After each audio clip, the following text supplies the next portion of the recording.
Allez, c'est parti. Salut à tous.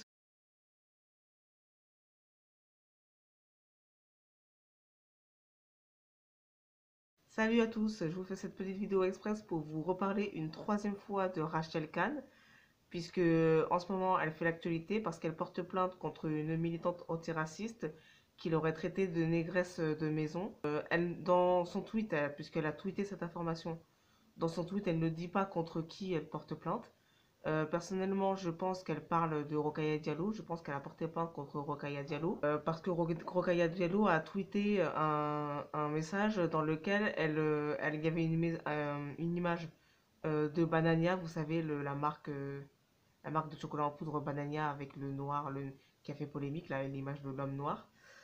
Et dans lequel elle avait écrit une phrase dans laquelle elle disait nous les nègres, tant que nous sommes dociles, comme Rachel Kahn, sous-entendu, ça va, mais nous ne pouvons pas, sous-entendu, nous ne pouvons pas avoir la liberté d'expression.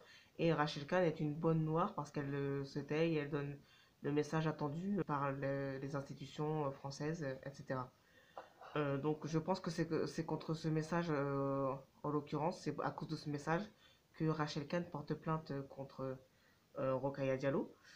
Euh, Puisque je fais l'hypothèse que cette plainte a été faite contre Rokhaya Diallo. Je trouve que c'est dommage qu'on en arrive à des extrémités pareilles, à porter plainte contre une personne qui est dans la lutte antiraciste et qui est militante. D'autant plus qu'une fois que vous déroulez les messages qui sont en dessous du tweet de Rachel Kahn, vous avez des tas de gens qui disent on soutient Rachel Kahn contre Rokhaya Diallo en la qualifiant d'un tas de choses, notamment de raciste et de racialiste. Donc là, moi, je doute, je doute comment dire, je doute du bien fondé de cette plainte parce que elle porte plainte pour injure raciale. Outre les faits d'injure raciale eux-mêmes, bon, elle peut obtenir des indemnités, etc., parce que c'est une plainte personnelle contre une autre personne. Mais je doute du bien fondé en termes de stratégie, encore une fois, de cette plainte d'une noire contre une autre noire. Et en plus du fait de le dire publiquement, que tu es noir et que tu portes plainte contre une autre noire. Il faut savoir que Rokhaya Diallo, comme j'ai déjà dit, ça fait plusieurs semaines qu'elle fait polémique. D'abord parce qu'il y a quelques semaines, elle a sorti un livre que j'ai lu et sur lequel j'ai fait une vidéo pour dire ce que je pensais de son livre. Dans son livre, Rachel Kahn, elle mettait en cause la lutte antiraciste, elle mettait en cause les personnes de la lutte antiraciste en disant que eux, ils étaient contre l'universalisme à la française et que les gens de la lutte antiraciste étaient des gens eux-mêmes qui provoquaient le racisme en allant contre l'universalisme à la française alors que l'universalisme ne connaît pas de race, etc. Et qu'elles mettent le sujet sur la table. J'avais dit dans mes précédentes vidéos que Rachel Kahn avait combattu avec ces personnes-là, avait été dans la lutte antiraciste elle-même, et que dans le livre, elle avait décrit ses luttes pour après dire que ça ne lui convenait pas. Elle avait dit, le seul apport qu'elle disait qu'elle apportait, c'était que la lutte antiraciste pour elle ne lui convenait pas parce que ça lui faisait rentrer dans un carcan dans lequel elle n'arrivait pas à sortir parce qu'elle, elle est métisse, métisse juive polonaise et africain musulman. Et elle disait que dans le combat antiraciste, on ne lui autorisait que d'être noir. Donc c'est ça qui l'a dérangée. Elle ne pouvait pas utiliser son identité de juive, il fallait qu'elle ne soit que noire. J'avais dit dans mes précédentes vidéos que c'était là le seul apport, son expérience personnelle, c'était le seul apport qu'elle- que le livre apportait parce qu'elle avait écrit ça dans son livre. Tout le reste, elle ne faisait qu'utiliser des arguments déjà utilisés avant et mettre en cause des gens qui étaient déjà mis en cause avant. Tout ça pour finalement s'en prendre à Rokhaya Diallo sur les réseaux sociaux après avoir écrit ce livre, avoir débattu sur LCI avec Rokhaya Diallo, et finalement, je trouve, elle avait perdu ce débat parce que comme elle avait mis en cause Rokhaya Diallo dans son livre, on avait l'impression qu'après, en face de Rokhaya Diallo, dans le débat sur LCI, elle n'assumait plus ses propos qu'elle avait écrits dans le marbre, dans le livre. Or, quand vous écrivez, a priori, vous réfléchissez correctement et ce que vous faites éditer une fois que vous arrivez à la publication, c'est des choses qui ont été réfléchies normalement. Donc, normalement, vous assumez ce que vous écrivez.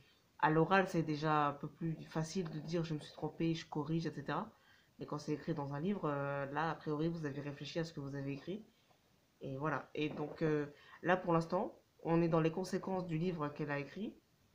Et on est plusieurs semaines après avoir écrit son livre. Et pour l'instant, toutes les conséquences de son livre sont des conséquences négatives pour la lutte antiraciste. Je m'explique.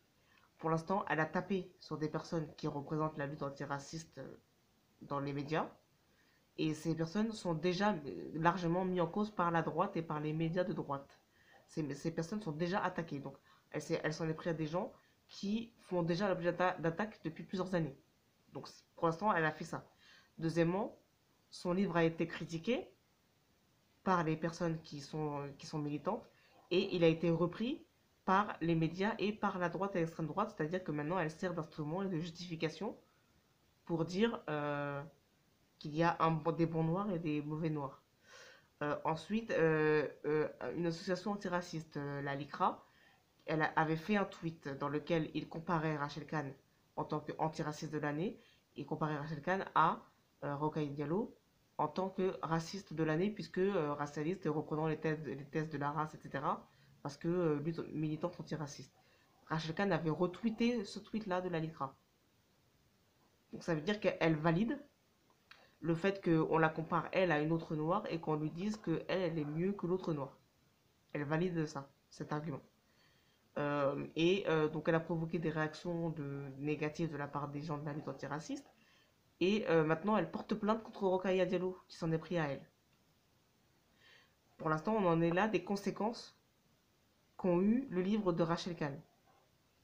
J'estime à ce stade que Rachel Kahn non seulement n'a rien apporté au débat, mais en plus ne fait que remuer des comportements archaïques et n'apporte rien au débat. Puisque les arguments de la lutte antiraciste, finalement, tant qu'elle est là en train de provoquer des réactions, porter plainte et tout, les arguments de la lutte antiraciste, eux, pendant ce temps-là, ne sont pas débattus. Pendant que elle et Rokhaya Diallo se disputent, la discussion n'est pas permise. Elle a eu un débat sur LCI avec Rokhaya Diallo dans lequel finalement rien n'est ressorti parce qu'elle assume pas totalement d'avoir mis en cause Rokhaya Diallo.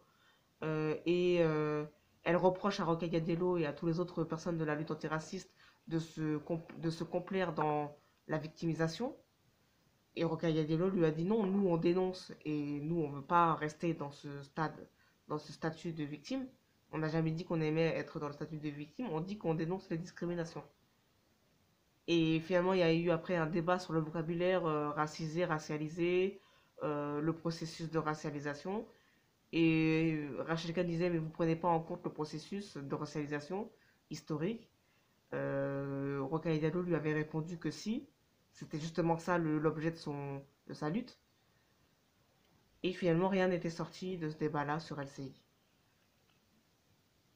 Donc, encore une fois, je répète ce que j'ai dit dans les précédentes vidéos. Je suis attristée d'assister à ce non-débat. Parce que pendant ce temps-là, les arguments de la lutte antiraciste ne font pas l'objet d'un vrai débat sérieux. D'autant plus que moi, je pense, pour l'avoir dit aussi dans des vidéos précédentes, notamment sur, sur comment sortir de l'antiracisme et sur ma vidéo aussi sur la candidature de Xavier Bertrand, j'avais dit sur ma chaîne déjà que pour moi, la lutte antiraciste devait se répartir sur tous les courants idéologiques que connaît la France et tous les courants politiques et ne devait pas se cantonner et se limiter à la gauche, voire à l'extrême gauche, voire au courant qualifié d'indigéniste.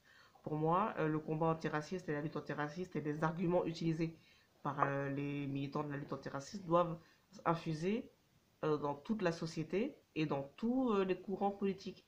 Parce que j'estime que la gauche antiraciste aujourd'hui est la conséquence. Déjà, elle est devenue folle et elle a fait dégénérer le débat.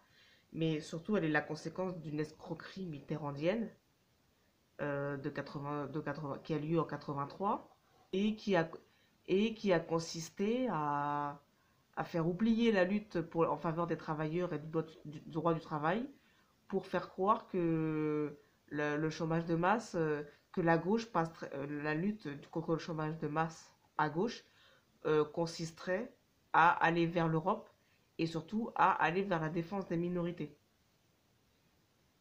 qui étaient discriminés notamment sur le travail. Et que pour avoir du travail et tout, pour entrer dans la société, il fallait passer par la lutte antiraciste et uniquement par la gauche. Et donc c'est comme ça que la gauche a phagocyté les mouvements antiracistes par le biais de SOS Racisme et de la LICRA notamment. Et ça c'est historique. C'est vérifié, c'est su, tout le monde le sait. Vous regardez partout sur Internet, c'est partout. C'est un fait vérifiable et historique.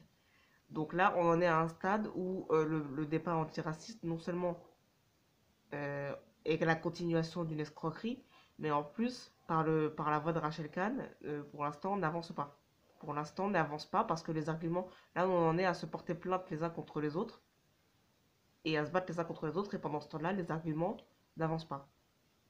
On n'entend pas le discours, on n'entend pas le fond du discours, le fond des arguments, et moi, ça me désole, ça m'attriste.